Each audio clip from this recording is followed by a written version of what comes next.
not quite so off the cuff. I tend to write rather than be able to present ad hoc, but thank you very much for the opportunity. I think one of the things of life is that if you have something to say and you feel you have something to say, well, you should get up and say it, and I hope others will do the same. What I want to talk about today are two themes. They're a little bit juxtapositional, but these are my personal experiences, and I suppose it's not to go and placard other people with them. It's really just my own personal reflections. And one of the themes is on science, and the other theme is on whimsy.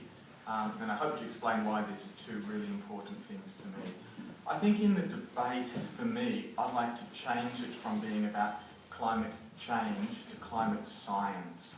And I'll explain a little bit more about science. And I'd also like to say what I think really matters about life is not biomechanical life, but it is the higher aspects of life that I guess I'd call whimsy. It is people doing things that really have no evolutionary immediacy of purpose. They just allow us to enjoy others' company and recognise, we are here together. So those are the two themes. So science, most of you have an idea. I mean, we talk about science and what is science. And for me, the most important thing is that science is not really a matter of my opinion, and it's not optional whether I accept certain pieces of science or I don't accept those other pieces of science. If I accept the scientific method, then I have to accept the scientific outcome regardless of whether I have a counter-intuitive view to that particular piece of science. And I think we have to be careful, or I have to be careful, I like to speak for myself, not for you, about my own prejudices. Because in the past I've seen my own prejudices. I've chosen the science I want to believe in, and I will reject the science I don't want to believe in. Now for me, if science is one and the same process, I can't have that luxury.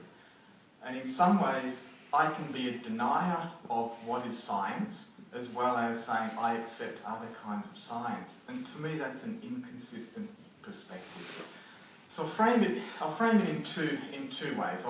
I'd like to use the example of climate science, and I'd like to use the example, perhaps controversial in this audience, of genetic modification or biomodification science. Starting with climate science. We have a peer of scientists. For me, that's the collective noun of the expertise within a group. So what the peer of scientists say is, within our humanity, it is the truth. It's not perfect, it's imprecise, but it is a method of projecting our knowledge to the future. So we all believe that the climate scientists are right.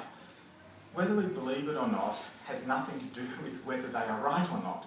So if, as a peer, they are observing and saying, this is what is happening, whether I like it, whether I don't like it, it's not relevant. It's whether as a peer, that body of expertise, if what they're saying this is what we are observing, this is what we are seeing, then that is the science. There may be people outside of that hold a maverick or counter view, but we know within climate science that, I think we've heard 95%, my understanding in the IPPC is more like 99 or 100% of scientists within that peer of climatologists and climate scientists say this is science, this is not our opinion, this is observable, repeatable science. So conversely, and I said somewhat controversial, but these are my own understandings, the same thing holds true for selected genetic modification. We may not like it, we may think this is unnatural, there's a problem with it, but within the peer of biotechnologists and biogeneticists for very small, specific genetic modifications, there is no observable, repeatable, long-term damage. Now, we may not like it, but if it's the science, we accept it. And that's the point I'd like to say, that science is neutral in that way. And if we criticise a maverick view, or if I criticise a maverick view that someone holds in science I don't want to believe in, I need to be careful when I criticise the mavericks of science I do want to believe in. Anthony mentioned flying at a 95% certainty. who here has travelled in a commercial aircraft? Or should I say, who here has not travelled in a commercial aircraft? Anybody? Is it? Okay. There's always a maverick. Has anybody not travelled in a commercial aircraft at night and in cloud? And has anybody wondered whether the aircraft, because of how you're feeling, the aircraft is perhaps not upside down plummeting towards the ground? Because in turbulence and in cloud and when you can't see, there's a problem, and that is your body cannot tell you your orientation. And I don't know anyone who knows aviation. Well, those who don't know aviation may think that pilots are so well trained, so well honed, that the seat of their pants will always tell them how they're flying. And that's totally wrong. There is no way that a pilot, no matter how well trained, how many years of experience, can tell in the dark, in cloud, what the attitude of the aircraft is in relationship to the rest of the space around it. That's science. So how do they do it? Oh, it's certainly not from rosary beads. What they have inside that aircraft is a little thing that basically is an artificial horizon. It's just like a set of wings, and no matter what the pilot's body, it may be screaming, we're about to die, we're about to die, we're upside down. So long as those little wings stay level with what's called the artificial horizon, that aeroplane will continue to its destination. And for me, that's analogous to what the scientific method gives us. It allows us to see beyond the immediate horizon, and even if we're not feeling it's true, we have to, or we learn to, trust it is true, because the science keeps us on that straight and narrow of the horizon. So that's for me about the scientific method. It is our tool that when we can't see or feel, it allows us to be confident in that. An example is how important is heliocentricity to anyone in this room. In your day-to-day life, it's irrelevant. I mean, the sun has never, ever come up. Never. In the history of the universe, the sun has never come up. The Earth has repeatedly rotated. So day to day, it's irrelevant whether the sun goes around the Earth or the Earth goes around the sun, because day to day it doesn't matter. However, in a long-term predictive sense, things we can't see do matter. And I'd like to say that's my view of science. I have to view it consistently as our artificial horizon, as Carl Sagan put it, as our candle in the dark. The second part for me, or the second point for me, is what is important about life. What is it? I mean, we're all here going, we must save the environment. Well, what are we wanting to save? That's the question I ask myself. What is it that is so important to me that I have this desire to save the world, or to go and save? I think it's probably a very limited human arrogance to think we can destroy life. I don't think we have the technology or the understanding to extinguish every living organism that there is. I think it's arrogant. What we may be able to do, if we're incredibly stupid, is to destroy many of the vertebrates, whether they're on the land or in the sea.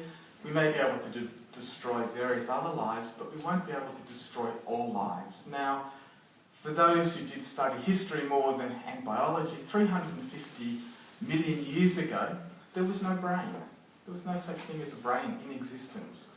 Yet, slowly, our set of nerve cells developed to form a brain. It's got a ganglial nerve. And life has slowly self-assembled from nothing to an awareness, and to our highly sophisticated self-awareness. Now, there's nothing to say that so long as life exists, that will not reassemble. It may take 350 million more years, so if we manage to totally smash conscious life, aware life, and even biology, we know there's organisms living in near volcanic temperatures and organisms living in near tundra temperatures. So we'll reassemble. So why am I so concerned if I know it will continue to rebuild? It may take a long time, but that's beyond my lifespan. For me, it's probably the thing of most value is what I'd call whimsy.